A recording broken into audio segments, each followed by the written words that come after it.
తిరుమల లడ్డు వ్యవహారంపై చంద్రబాబు, పవన్ కళ్యాణ్, లోకేష్ చేసిన వ్యాఖ్యలు భక్తుల మనోభావాలు తీవ్రంగా దెబ్బతీశాయని మాజీ మంత్రి వెల్లంపల్లి శ్రీనివాసరావు, నగర మేయర్ రాయన భాగ్యలక్ష్మి అన్నారు.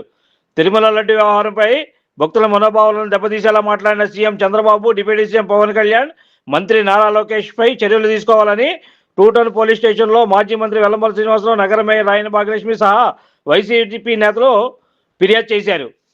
ఈ సందర్భంగా వారు మాట్లాడుతూ తిరుమల లడ్డూలో పంది కొవ్వు, చేప కొవ్వు కలిసిందని చంద్రబాబు, పవన్ కళ్యాణ్ పదే పదే ఆరోపణలు చేశారని తెలిపారు. అయితే సిట్ నివేదికలో ఎక్కడా కూడా యానిమల్ ఫ్యాట్ లేదని స్పష్టంగా తేలిందన్నారు. అయినప్పటికీ తిరుమల ప్రసాదాన్ని కించపరిచేలా వారు ఇంకా మాట్లాడుతుండడం దుర్మార్గం అన్నారు. వెంకటేశ్వర స్వామిపై వారికి భక్తి లేదని, దేవుడికి అపచారం చేసింది కూటమి ప్రభుత్వాన్ని ఆరోపించారు. ల్యాబ్ రిపోర్ట్ వచ్చిన తర్వాత ప్రజలందరికీ నిజం అర్థమైందని, తప్పు చేసింది కూటమి ప్రభుత్వాన్ని స్పష్టమైందన్నారు. రోడ్లపై బ్యానర్లు కడితే ప్రశ్నించే వారిని అరెస్టు చేయడం అన్యాయమని విమర్శించారు. తిరుమలను అపచారం చేస్తున్నది చంద్రబాబేనని ఆరోపించారు. సూటు వేసుకుని ఎంపీ కేసు నుంచి ఢిల్లీలో మాట్లాడుతున్నారని ఎద్దేవా చేశారు.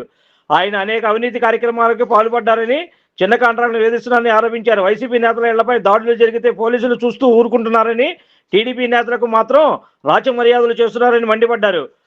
పెట్రోల్ బాంబులతో జోగి రమేష్ ఇళ్లపై దాడి చేసిన వారిపై హత్యా ప్రయత్నం కేసు పెట్టాల్సి ఉండగా బెయిల్ ఇవ్వడం ఏంటని ప్రశ్నించారు. రాష్ట్రంలో శాంతి భద్రతలు పూర్తిగా క్షీణించాయని, ఏపీలో రాష్ట్రపతి పాలన విధించాలని వారు డిమాండ్ చేశారు.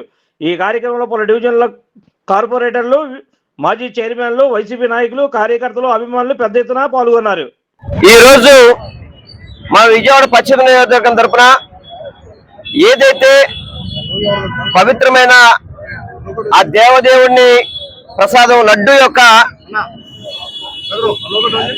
ఏదైతే పంది కొవ్వు, యానిమల్ ఫ్యాట్, చేపలున్నా కలిసిందని చెప్పని పదే పదే సుమారుగా ఒక సంవత్సర కాలం నుంచి, అదే సెప్టెంబర్ 18 నుంచి, గత సంవత్సరం సెప్టెంబర్ 18 తారీఖు నుంచి ఇప్పటి వరకు కూడా చంద్రబాబు నాయుడు, పవన్ కళ్యాణ్, నారా లోకేష్ ముగ్గురు కూడా తిరుపతి ప్రసాదాన్ని కించపరిచే విధంగా, అవమానించే విధంగా పదే పదే మాట్లాడుతున్నారు.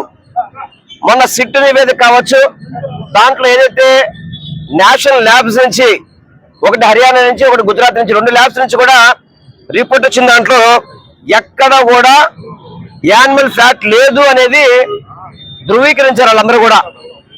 అయినా కానీ ఈ కూటమి ప్రభుత్వం వెంకటేశ్వర స్వామి గారి మీద భక్తి ఉంటే ఈ పనులు చేయరు వాళ్ళు.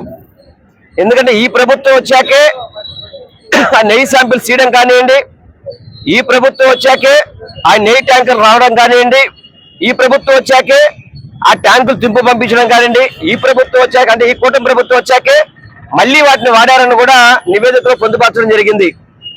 ఒకవేళ కనుక ఇందులో మీరు అనుకున్న విధంగా కల్తీ ఉంటే ఆ తప్పు ఈ కూటమి ప్రభుత్వానిదే.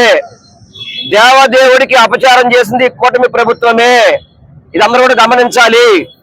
అది పక్కన పెట్టి గతంలో నేను గత 3 రోజులు చెప్తున్నాను, ఇది తప్పు. ఎక్కడ కూడా యానిమల్ ఫ్యాట్ కలవలేదని అన్ని ల్యాబ్స్ రిపోర్ట్స్ ఇచ్చినాయని చెప్పని. అయినా కానీ చంద్రబాబు నాయుడు అతను చేసిన తప్పని తెలుసు, దేవుణ్ణి అవమానిస్తున్నారని తెలుసు. అయినా కానీ పదే పదే దీని మీద మాట్లాడుతూ ప్రజలు ఏదైతే ల్యాబ్ రిపోర్ట్స్ వచ్చిన తర్వాత ప్రజలు అందరికీ కూడా నిజం తెలిసింది. కానీ అతను చెప్పిన అబద్ధాన్ని నిజం చేయాలనే ఒక దృక్పథంతో రోడ్డు మీద బ్యానర్లు అండి, మొన్న నేను చెప్తున్నాడు వెంకటేశ్వర స్వామిని రోడ్డు మీద లాగుతున్నారని చెప్పని. రోడ్డు మీద బ్యానర్స్ కట్టింది ఎవరండి? రోడ్డు మీద బ్యానర్లు కట్టింది ఎవరు? కూటమి ప్రభుత్వం కాదా? మరి వెంకటేశ్వర స్వామికి అంత అపరాధం చేస్తుంది ఎవరు? చంద్రబాబు నాయుడు కాదా?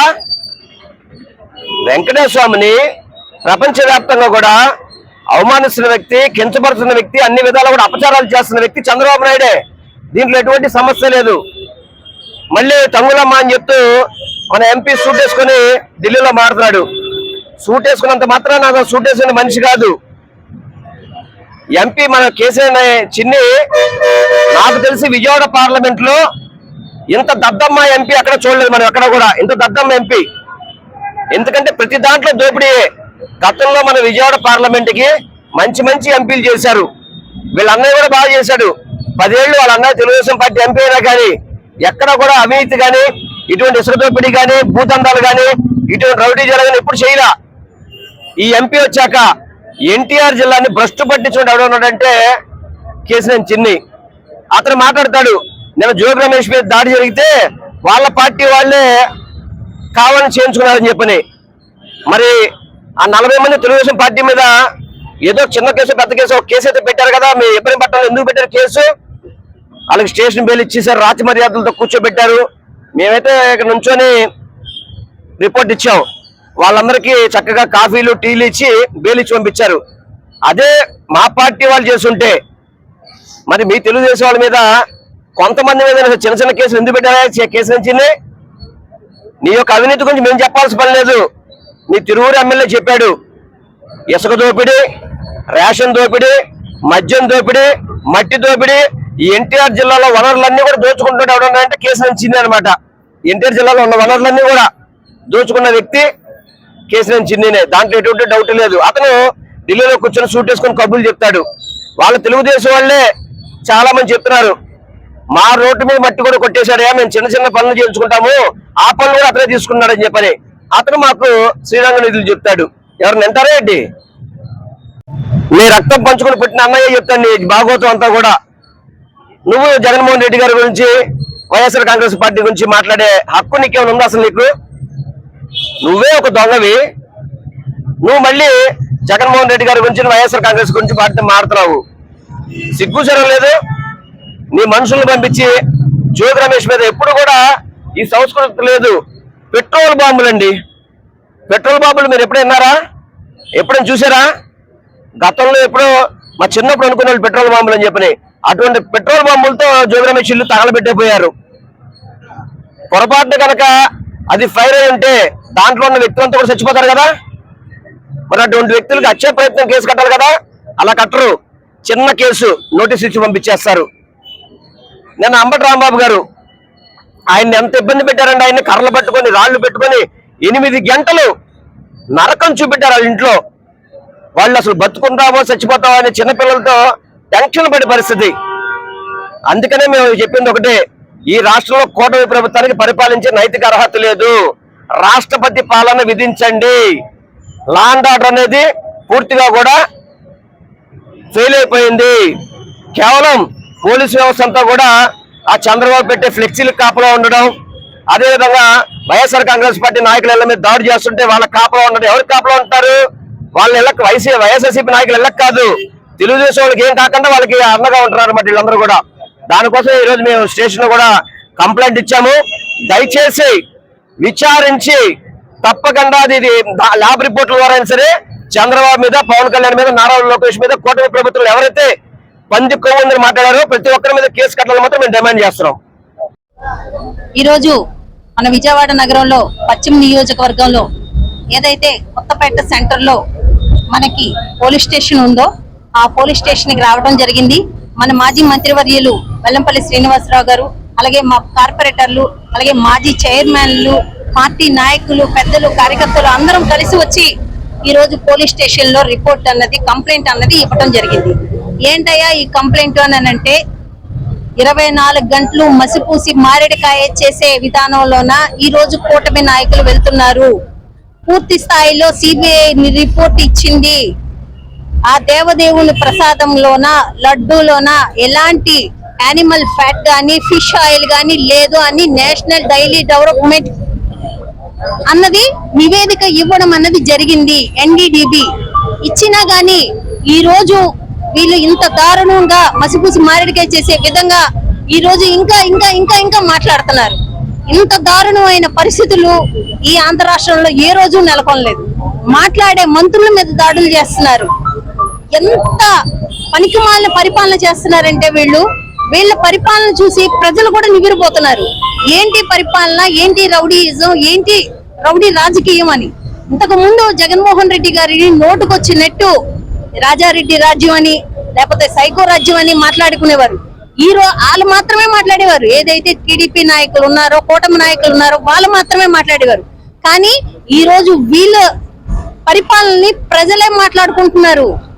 ఇది రౌడీ రాజ్యం అని, ఇది పనికిమాల రాజ్యం అని, ఇది పనికిమాల పాలనని ఈ రోజు ప్రజలే మాట్లాడుకుంటున్నారు. వీళ్ళు చేసే అవినీతికి హద్దు పద్దు లేదు, వీళ్ళు చేసే రౌడీయిజానికి హద్దు పద్దు లేదు. వీళ్ళ మాటలకి హద్దు పద్దు లేదు. ఇంత దారుణమైన పరిపాలన వీళ్ళు చేస్తూ ప్రతి నిమిషం జగన్మోహన్ రెడ్డి గారినో లేకపోతే వైఎస్ఆర్సీపీ పార్టీ నాయకులను, మాజీ మినిస్టర్లను, మాజీ ఎమ్మెల్యేలను, లేకపోతే సోషల్ మీడియాలో ఎవరైతే గొంతెత్తి మాట్లాడతారో వాళ్ళని టార్గెట్ చేయడం మాత్రమే వీళ్ళ పాలన. గాని ప్రజలకి పూర్తి స్థాయిలో సంక్షేమం అందించడానికి లేకపోతే ఆంధ్ర రాష్ట్రాన్ని అభివృద్ధి చేయడానికి మాత్రం వీళ్ళకి ఎలాంటి అర్హత లేదు. వీళ్ళకి ఆ పాలన కూడా చేత కాదు.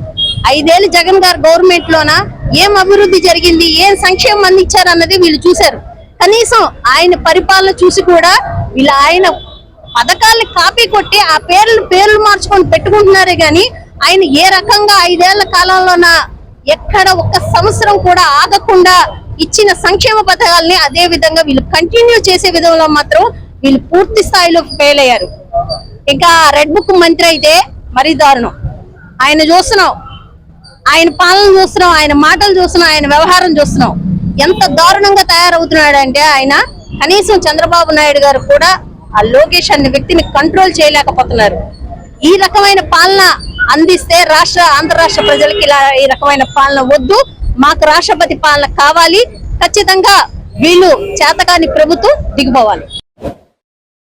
Like, subscribe and press the bell icon for new updates.